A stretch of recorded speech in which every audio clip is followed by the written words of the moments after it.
నిన్న జరిగిన India versus New Zealand మూడో టీ20 మ్యాచ్ లో ఇండియా న్యూజిలాండ్ ని చిత్తు చేసింది. కేవలం 10 ఓవర్లలో న్యూజిలాండ్ ని ఓడించి ఒక కొత్త రికార్డ్ ని నెలకొల్పింది. ముఖ్యంగా అభిషేక్ శర్మ ఇంకా సూర్యకుమార్ యాదవ్ ఇంకా మిగిలిన బ్యాటర్స్ అయితే చాలా బాగా ఆడారు. ఇందులో Abhishek Sharma Jacob Duffy bowling లో అయితే కని కొట్టినట్లు బాల్ని కొడుతూనే ఉన్నాడు.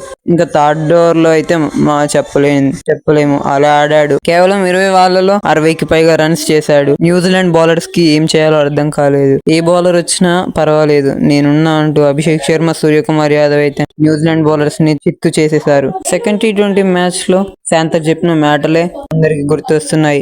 ఇండియాని ఓడించాలంటే 300కి పైగా రన్స్ చేయాలన్నది.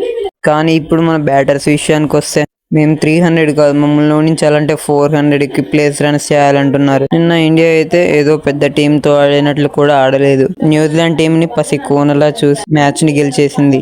అలానే టీ20 సిరీస్ టైటిల్ అయితే స్వాధీనం చేసుకుంది. ఇండియా టీం ని ఓడించాలంటే ఇంకా న్యూజిలాండ్ కి సాధ్యం కాని పనే మామ. అయితే నిన్న మన బ్యాటర్స్ రన్స్ చూసుకున్నట్లయితే కేవలం 20 బాళ్లలో 60+ రన్స్ అయితే అభిషేక్ శర్మ చేశాడు. ఇంకా సూర్యకుమార్ యాదవ్ అయితే 26 బాల్స్ లో 27 రన్స్ అయితే ఇచ్చాడు. రవి బిష్ణోయ్ 4 ఓవర్లో 2 వికెట్స్ తీసి కేవలం 26 రన్స్ మాత్రమే ఇచ్చాడు. హార్దిక్ పాండ్యా 3 ఓవర్లు వేసి 2 వికెట్లు తీసి 23 రన్స్ అయితే ఇచ్చాడు.